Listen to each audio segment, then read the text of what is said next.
অসম ভাৰতবৰ্ষৰ উত্তৰ পূৰ্বাঞ্চলৰ প্ৰাকৃতিক সৌন্দৰ্যৰে ভৰপূৰ এখন ৰাজ্য। অসম অকল প্ৰাকৃতিক সৌন্দৰ্যৰ ক্ষেত্ৰতে মোহনীয় নহয়, ই কলা সংস্কৃতিৰ ক্ষেত্ৰতো অতুলনীয়। বিভিন্ন ভাষা, বিভিন্ন জাতি জনজাতিৰ সমাহাৰ আমাৰ অসম। সংস্কৃতিৰ ক্ষেত্ৰখনত মহাপুৰুষ শ্ৰীমন্ত শংকৰদেৱৰ অৱদান উল্লেখযোগ্য।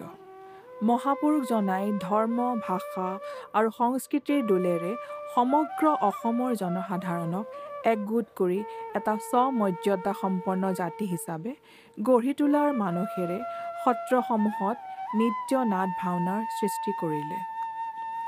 এই ভাওনাত ব্যৱহাৰ হোৱা মুখা হৈছে এক শিল্প। ইয়াক তৈয়াৰ কৰিবৰ বাবে বাঁহ, বেত, কাগজৰ লগতে বহু সামগ্ৰী ব্যৱহৃত হয়। এই মুখা শিল্পক কুৰি শতিকাতো জীয়াই ৰাখিবলৈ বহুজনে চেষ্টা কৰি আহিছে। তাৰ ভিতৰত উজনি অসমৰ বেণীমাধৱ বৰাদেৱ অন্যতম। মোৰ নাম শ্ৰী বেণীমাধৱ বৰা। মোৰ দেউতাৰ নাম কুন্ধৰ বৰা, মাতৃৰ নাম শুভ বৰা। ইতিমধ্যে তেখেত দুয়োগৰাকী স্বৰ্গগামী হৈছে। স্বৰ্গগামী হোৱাৰো আজি প্ৰায় 25 বছৰ হ'ল। বৰ্তমান মই ডিব্ৰুগড় জিলা কুতুহা ভগামুৰ গাঁৱত, একেবাৰে পিছপৰা এটা অঞ্চলৰ এখন গাঁৱত বসবাস কৰোঁ। বৰ্তমান মই এই শ্ৰীমন্ত শংকৰদেৱৰ নৱবৈষ্ণৱ ধৰ্মৰ যিখিনি সামগ্ৰী, ধৰ্ম প্ৰচাৰত ভাওনা, ৰাস আদিতে যিখিনি প্ৰয়োজন হয়, সেই প্ৰয়োজনীয় সামগ্ৰীসমূহ নিৰবিচ্ছিন্নভাৱে ৰাইজৰ সেৱা হিচাপে মই কাম কৰি আছোঁ। সুদূৰ ভৱিষ্যতলৈও মই কৰি থাকিম, কিয়নো এই সামগ্ৰীসমূহ অসমীয়া সংস্কৃতিত বা অসমীয়া আমাৰ জাতিটোৰ কাৰণে বহুত মূল্যৱান সামগ্ৰী বুলি মই বিবেচনা কৰোঁ।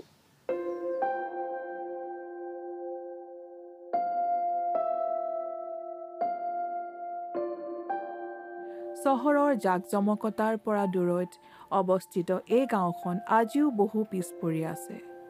প্ৰকৃতিৰ সৈতে ওতঃপ্ৰোতভাৱে সম্বন্ধ থকা এটি অঞ্চল। তাতে আছে তেওঁৰ এটি সৰু প্ৰজা। তেওঁ বৰা শিল্পকলা প্ৰতিষ্ঠান হিচাপে নাম দি এটি প্ৰতিষ্ঠান গঢ়ি তুলিছে, য'ত তেওঁ ভাওনা ৰাসত ব্যৱহৃত হোৱা সামগ্ৰীসমূহ তৈয়াৰ কৰে।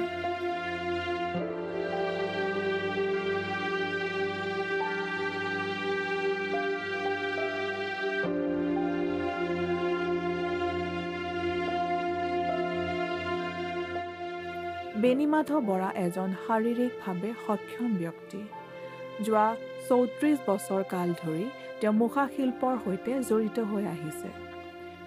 অসমীয়া জাতিটোৰ প্ৰতি থকা তেওঁৰ মৰম আৰু মহাপুৰুষজনাৰ প্ৰতি থকা তেওঁৰ শ্ৰদ্ধা অসীম।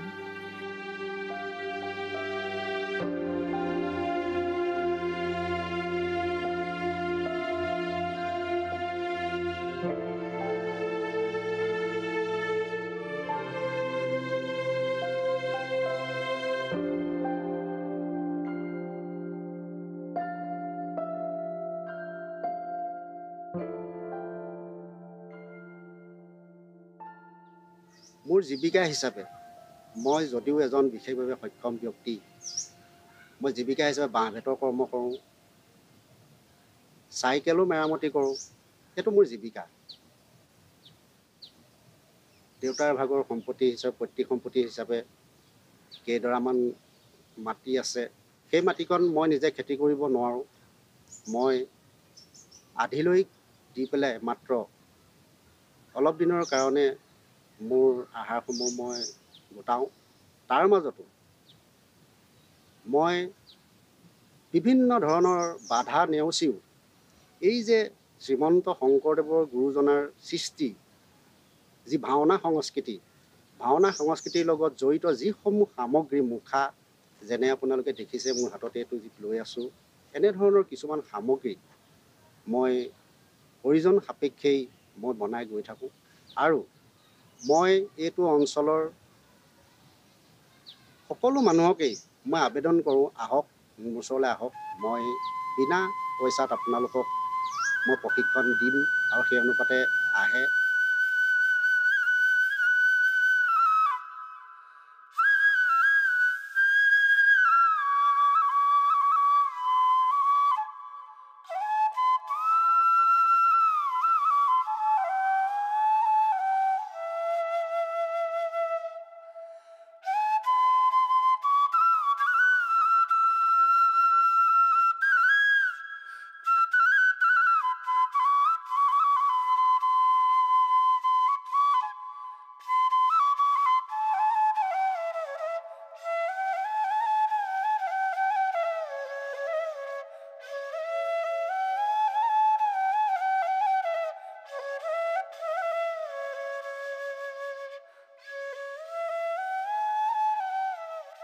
ডিব্ৰুগড় জিলাৰ বৰবৰা উন্নয়ন খণ্ডৰ উতুহা গাঁও পঞ্চায়তৰ অন্তৰ্গত ভগামুৰ বৰনামঘৰৰে আমি এজন সদস্য আৰু এই বৰনামঘৰৰ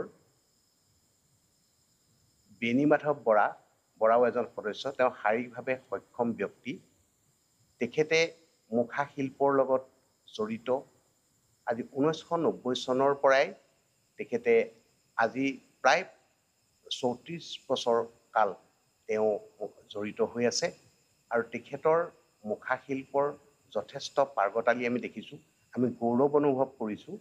তেখেতে বিভিন্ন ধৰণৰ মুখাৰ উপৰিও যেনে গুৰুজনাৰ ভাওনাত প্ৰদৰ্শন কৰা বক, মৎস্য, ঠিক তেনেধৰণে আমাৰ মৌৰা চৰাই আদি তেখেতে তৈয়াৰ কৰে।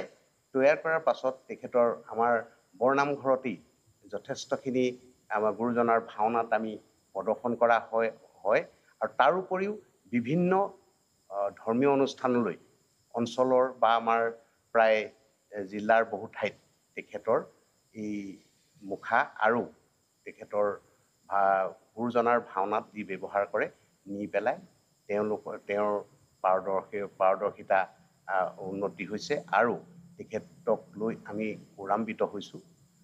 গতিকে আৰু বিশেষকৈ ভাওনাত ব্যৱহাৰ কৰা বিভিন্ন ধনু, গদা এনেকুৱাবিলাকো ব্যৱস্থা কৰে আৰু বেতৰ বহুতো সঁজুলি তেওঁ শৰাই যেনে গদাও বনায়।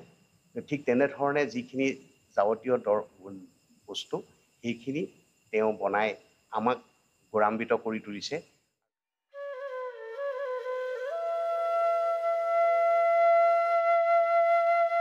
মুখা শিল্পৰ লগতে ধনু, গদা, বেতৰ সামগ্ৰী, শৰাই তেওঁ বহু সুন্দৰকৈ গঢ়ি তোলে। এইবোৰ তৈয়াৰ কৰিবলৈ তেওঁক যথেষ্ট সামগ্ৰীৰ প্ৰয়োজন হয়। এই সামগ্ৰীবোৰ যোগাৰ কৰিবলৈ তেওঁ যথেষ্ট বাধাৰো সন্মুখীন হয়।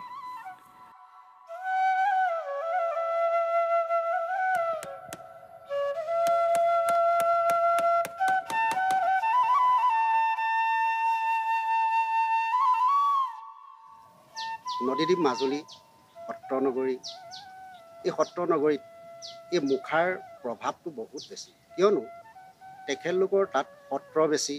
তাত সত্ৰৰ যিসকল ব্যক্তি তেখেতলোকে নিৰ্মাণ কৰে, তাত ৰাস ভাওনা খুব সঘনাই হৈ থাকে আৰু তাৰ কাৰণে প্ৰচাৰটো আৰু তাত মানে প্ৰচলনটো বেছি হয়। আমাৰ এই বিশেষকৈ ডিব্ৰুগড় জিলা, আমাৰ যি উজনিলৈ আমাৰ এই মুখা শিল্পৰ ভাওনাসমূহ খুব কম সময়ত কৰা হয়। কম সময়ৰ বা কমকৈ কৰা হয়। তাৰ কাৰণে কি হয়, সময়ত আমাৰ এই বস্তুখিনি বনোৱাৰ অকণমান সময়টো অকণমান দেৰি হৈ যায় আৰু এইখিনি বনাবলৈ যাওঁতে সময়মতে আমাক ঘপককেনে বিচাৰিলে আমাৰ কিছুমান সামগ্ৰীৰ অভাৱ হয়। কাৰণ যিহেতু আপোনালোকে দেখিছে আমাৰ এখন বহুত ভিতৰুৱা গাঁও।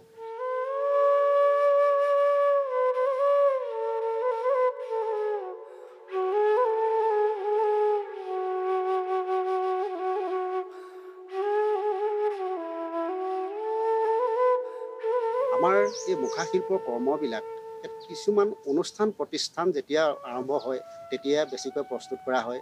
সেইখিনি সময়ত যথেষ্ট সংখ্যক আমাৰ উঠি অহা যুৱতীৰ ক্ষেত্ৰত মই সিমান এটা নকওঁ, যুৱকসকলে বিশেষভাৱে অৰিহণা আগবঢ়ায় আৰু তেওঁলোকে খুব আপ্ৰাণ চেষ্টা কৰিছে উক্ত কামখিনি শিকিবৰ কাৰণে। আমি এই এই এই সম্পদসমূহ আমাৰ এই অসমীয়া জাতিৰ এইবিলাক এটা এটা সম্পদ হয়। গতিকে আমি এই সম্পদসমূহ কেনেধৰণে আমি কৰিব লাগে, কেনেধৰণে আমি জীয়াই ৰাখিব লাগে, এইটো আমি সকলোৱে ভাবাটো আমাৰ উচিত। আমি এই কামবিলাক কৰিবলৈ যাওঁতে আমি ভাবোঁ বা আছাম মানুহে ভাবে বহুত কষ্ট, ইয়াৰ বিনিময় কিন্তু নাই। আমি যদি সকলো ক্ষেত্ৰতে যদি আমি বিনিময় যদি আমি বিচাৰোঁ, তেতিয়াহ'লে অসমীয়া জাতিটো যে জীয়াই নাথাকিব এইটো নিশ্চিত।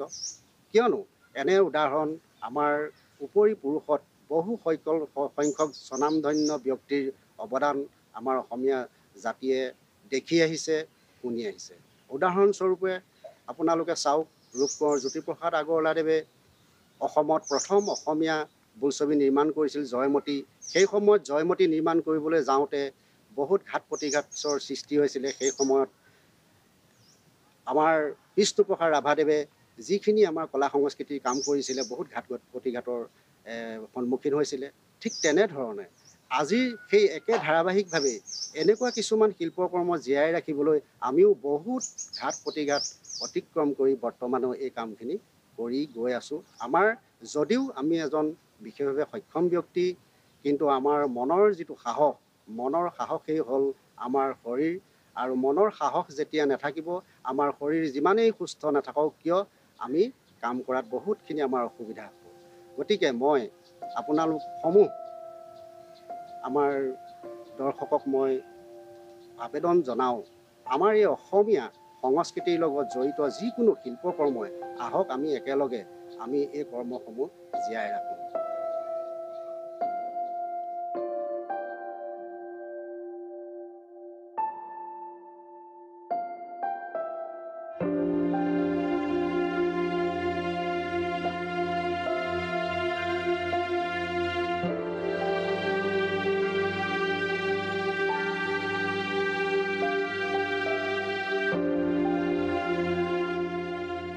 আৰ্থিকভাৱে টনকিয়াল নোহোৱা বাবে বাধা আহি পৰে। শাৰীৰিক সক্ষমতাক তেওঁ কেতিয়াও বাধা হিচাপে মানি লোৱা নাই। তেওঁ এই বাধা নেওচি শিল্পকৰ্ম কৰি গৈছে। খেতিৰ বাবে থকা মাটিকেইডৰাত আধি খেতি কৰাই যিখিনি লাভ হয়, তাৰেই তেওঁ পৰিয়াল পোহপাল দি আহিছে। তেওঁৰ মনৰ সাহস আৰু দৃঢ়তা থকাৰ বাবে এই শিল্পক জীয়াই ৰাখিবলৈ সক্ষম হৈছে।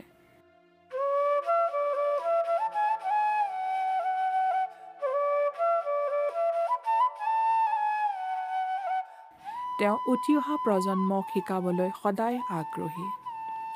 বৰ্তমানে তেওঁ ডেকাচামক বিনামূলীয়াকৈ এই শিল্পৰ প্ৰশিক্ষণ প্ৰদান কৰিছে। আগ্ৰহীসকলক তেওঁ আগবাঢ়ি আহিবলৈ আহ্বান জনাইছে।